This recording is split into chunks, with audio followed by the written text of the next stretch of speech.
Hello! Whoa. Sorry. Hang on a sec. I'm working on a turkey and mac and cheese hangover. Give me a minute. Okay, let's start again. Hello, and welcome to this post-Thanksgiving edition of Zilog and Moto, as we are officially into the holiday season. I'm your host, Dave, and this is your more or less weekly look at the English language libraries of the Sega Master System, Genesis/Mega Drive, Sega CD, and 32X.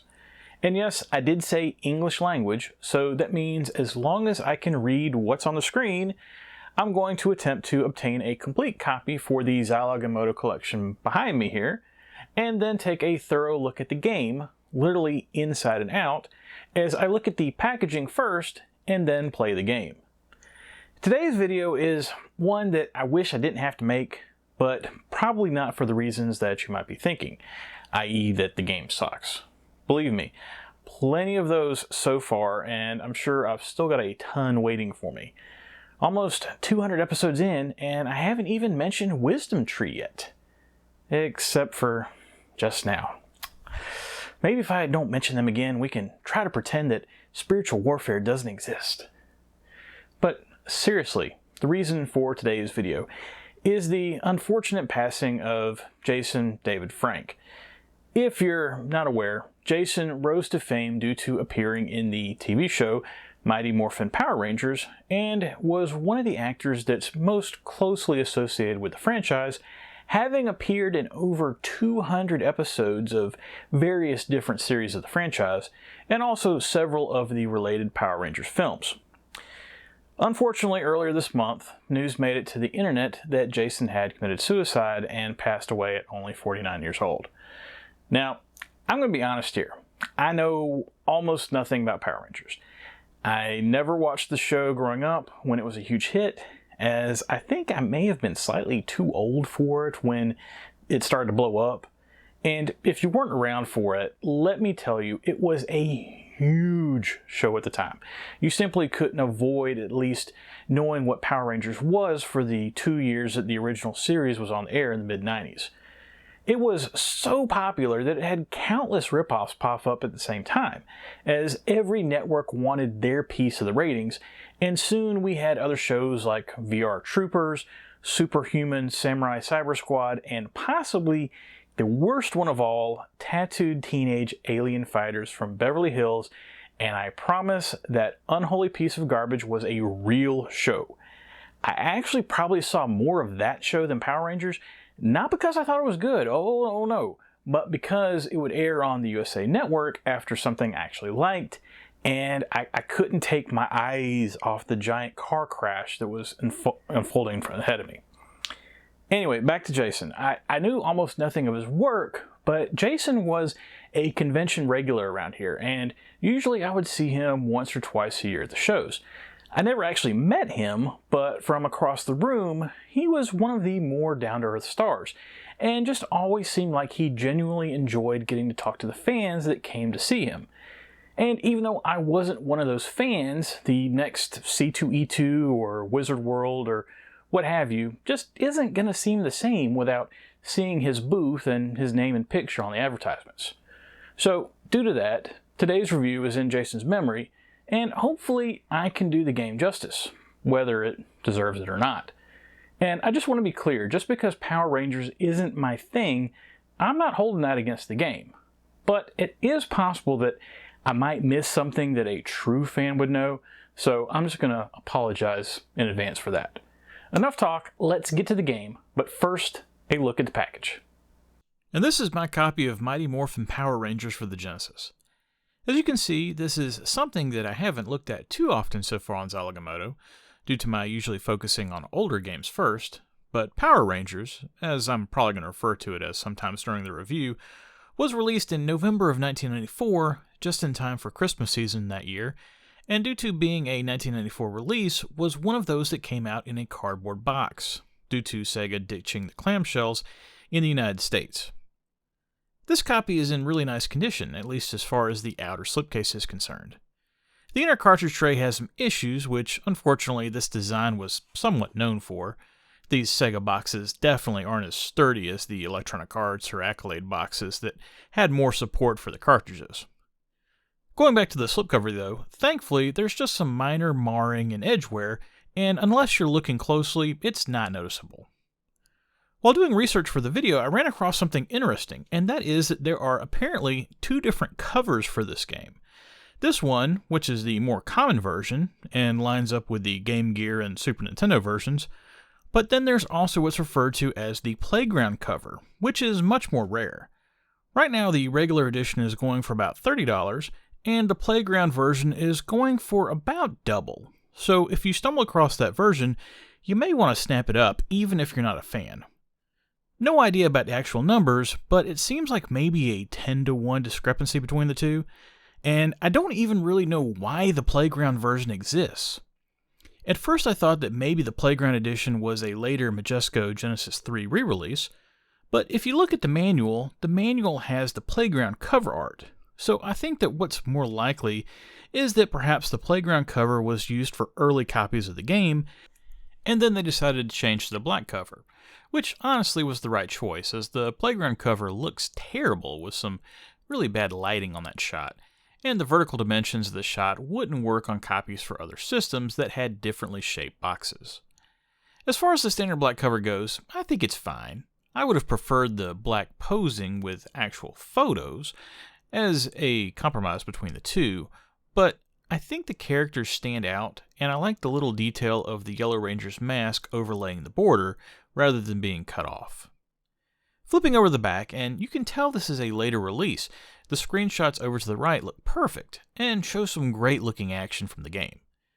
The flavor text leaves a bit to be desired, as it basically just lays out the plot of the TV show, but I believe the thinking here is the game was geared at younger kids, hence the general audience's VRC rating on the front, which is pretty unusual for a fighting game. And those kids and their parents were going to buy it just because of the TV show, so they didn't feel like they really needed to do too much to sell it. As far as the manual goes, it's in fantastic shape with very minor wear.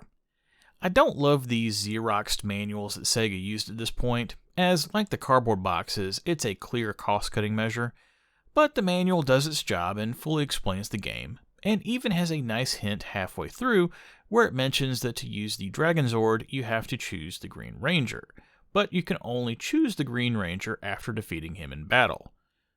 Good to know, Saban. Good to know. Okay, that's the package for Mighty Morphin Power Rangers. Let's get to the game and see what we've got here. I mentioned before that I'm not a fan of the show, or shows, I should say, as Power Rangers has become an evergreen staple of kids' show lineups over the last 30 years. It's actually somewhat mind-boggling, but apparently the show has been airing with new episodes each year now for a total of 29 seasons of television and 3 feature movies. Like, I knew it was still out there in some format, but I had no idea that it never took a break. I just always assumed that it would air for a while and then go away, and then they would find a different original series to adapt to Western audiences. But no, it has always been there. Just doing some quick math, there are almost 1,000 episodes of Power Rangers out there. 1,000! Wow. The fact that Power Rangers has about 250 more episodes in its catalog than even The Simpsons, which is currently in the 730 range, just speaks to the job that they've done in keeping the brand going. Anyway, the whole point of that last statement was, even though I had some faint memories of the TV show from when it was just inescapable as a kid, I don't recall ever watching an entire episode. Maybe once, but primarily it was always just 5 minutes here and 5 minutes there. It was always just too silly for me, and this is coming from someone that has watched pro wrestling for almost his entire life. But I thought about it, and I didn't think it would be fair to the game if I just reviewed it cold, without at least somewhat familiarizing myself with the show. So I decided to watch the 5-episode arc, Green with Evil, where Jason David Frank made his debut as Tommy Oliver, aka the Green Ranger. Watching the episodes from that first season is easy enough because they're all on Netflix, at least currently. And while 5 episodes probably sounds like a lot, especially for something I'm not into, it's actually not a ton of material, as each episode is incredibly short, with all of them weighing in around 20 minutes, including the intro and the end credits. I don't really understand how that worked from a broadcast perspective. I guess they just showed more commercials than you would get with a normal show. Anyway, so just after taking out the intro, the end credits, and the Morphin sections that were always the same and clearly just included to sell the toys, they really only end up being about 15 minutes apiece. After watching all those episodes, I didn't come away with any better appreciation for the show necessarily, and in fact, now that I'm aware of it, there's certain parts of the show that I'm even more annoyed by. For instance, all the scenes with Alpha and Zordon are just an absolute dumpster fire, and they make the scenes at the high school seem much better in comparison. But watching the show did serve its purpose for me, and now I at least understand the difference between the Megazord versus the Dragon Zord, and some of the main enemies besides just Rita Repulsa, amongst other things. There are some questions I have now, like, does anywhere in the world get attacked besides Angel Grove? And is Rita Repulsa secretly hot? But I think it's best we just move on and get to the video game. Mighty Morphin Power Rangers is a one-on-one fighting game that tries to take advantage of the genre's popularity at the time, which of course Street Fighter and Mortal Kombat and a host of other similar titles ruled the arcades in the mid-90s. And it makes sense. I mean, really, what else would a game based on Power Rangers be other than a one-on-one fighting game, or maybe a side-scrolling beat-em-up more similar to the Super Nintendo version? Well, unless you're a Sega CD game, that is, but let's not spoil that one. For those that know, you know. However, Power Rangers works a little bit different than your average one-on-one fighting game, and I think I've got to give credit to the designers on that one, as this very easily could have been just a cookie-cutter game with a design that was the same as what everyone else was doing at the time. The reason for this is because each level of the game, for lack of a better term, sort of acts as an episode of the show.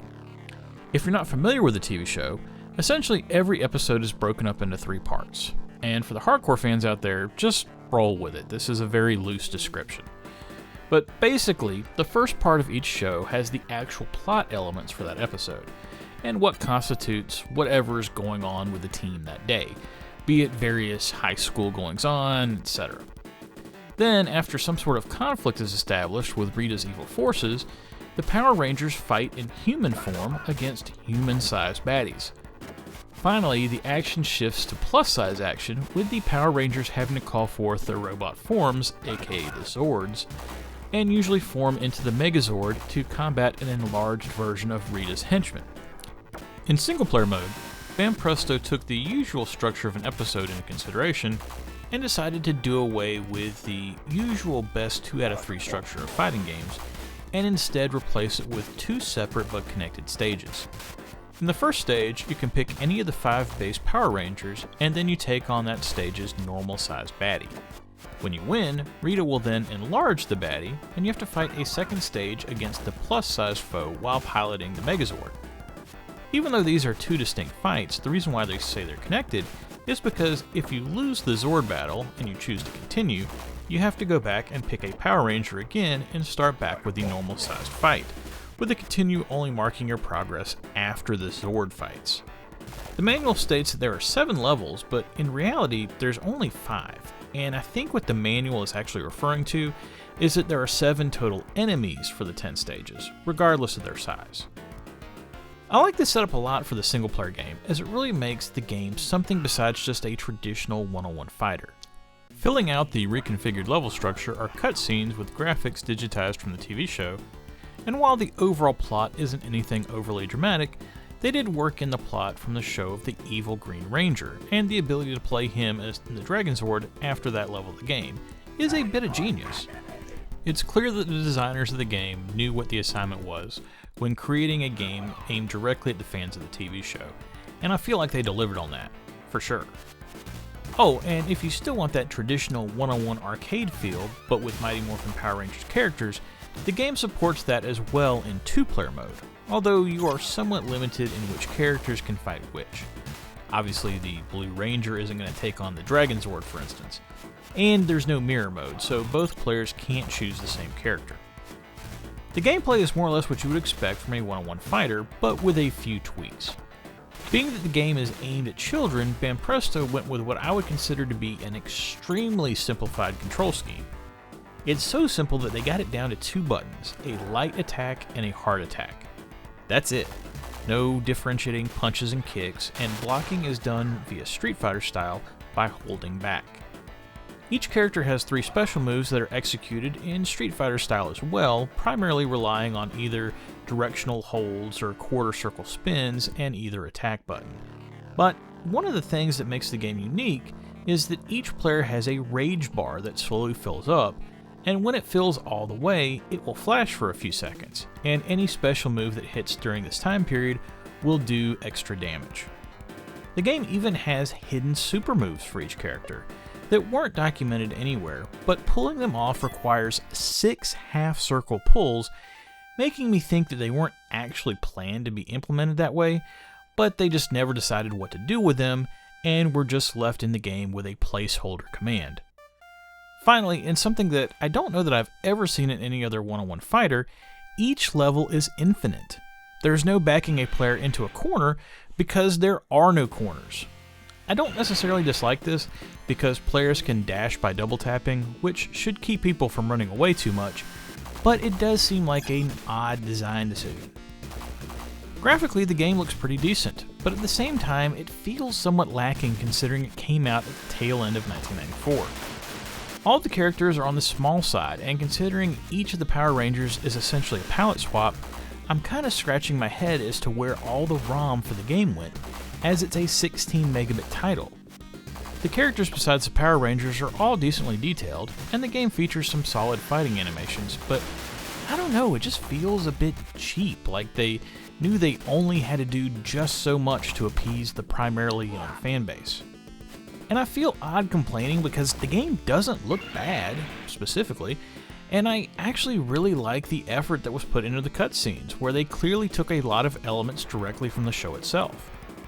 If they were trying to cut corners, they could have easily left out all those story elements from the single-player mode, but it feels like the designers were at least trying to make a game that fans would appreciate. The in-game sound is a bit of a mixed bag, but I would say it slants more to the good than the bad. The game features a solid version of the theme's TV song, which is one of the things about a Power Rangers game that they absolutely had to get correct. And while I'm sure some people would complain about it, I think it's solid. The rest of the level music is similarly upbeat as well, and fits the in-game action perfectly. If I had to have a criticism though, I think it really could have used some more variety in the synths, because while I do like the music, the tracks kind of run together a bit if you're not paying attention. But this is very much a nitpick. As far as the accompanying sound effects go, I would describe them similarly, in that for the most part they're good, and I like the fact that they included bits of speech that kind of remind me of when during the action sequences on the show, and one of the characters would just shout out a line along with the action. The only problem is that some of those speech effects are a bit rough, and could certainly have used more bandwidth. But overall, I think the sound effects, like the music, are good, and fit the action well. All in all, I think Mighty Morphin Power Rangers for the Genesis is actually not a horrible game, which, considering what it's based on, is somewhat of a shock to me. I thought I was going to hate this game. But let's be clear, I don't love it either. What is actually here I like, and you have to keep in mind that the game is clearly aimed at a younger audience. I think my main problem with the game is that it feels like half a game. There's simply not very many characters included, and I know they could have added in more backgrounds, more enemies, more cutscenes, and made the super moves official rather than hidden. It just feels like a good base, but it really needs more content to fill it out, and not have it feel like just a cash grab. Simply put, you can play through single-player mode very quickly, and once you do that, unless you're challenging yourself in a higher difficulty, there's really just no reason to play it again, unless you've got a friend to play in 2-player. And even then, the limitations around which characters you can fight and no mirror mode hamper the 2-player mode as well. As a result, I'm giving Mighty Morphin Power Rangers 2 stars. It's not a bad effort, and fans of the show will probably enjoy it, and might even argue that it deserves an extra star. But for me, just the fact that I don't hate it is impressive enough. Okay, that was Mighty Morphin Power Rangers for the Genesis. Power Rangers was a nice surprise for me, as it's a nice little game for what it is, and it certainly could have been far worse, as we've already unfortunately seen on the channel. And I'm glad I watched that episode arc of the show, because not only did it give me some insight into what's going on in the game, but it helped me understand at least a little bit about who Jason David Frank was and why the fans kept showing up to the conventions to see him. I'm never gonna love the franchise. It's just a little too silly even for my tastes. I kept expecting a handyman and two robots to pop up in the lower corner during the action scenes, but I definitely understand a bit better now about the legend that is Mighty Morphin Power Rangers. Next week on Zilog and Moto, it's more 16-bit action on the Genesis with yet another game that I've never played, although I think I may have played its great-grandfather on the Commodore 64. And that's not a joke at all. I really do think I've played what could be considered a very early precursor to this title in a game called Pinball Construction Set. That's just a guess though. It could be that I get into the review and it's something that goes in a totally different direction. We shall see. That's what I like about doing these reviews. It's especially for the games that I'm not familiar with. You never know what you're going to get until you actually sit down to play the game. Well, that's it for Zilog and Moto episode 178. If you liked what you saw here and you want to see more, please think about liking and subscribing if you are so inclined, as it will help more people see these videos. But most importantly, whatever you like to play, have fun and be excellent to each other. Later.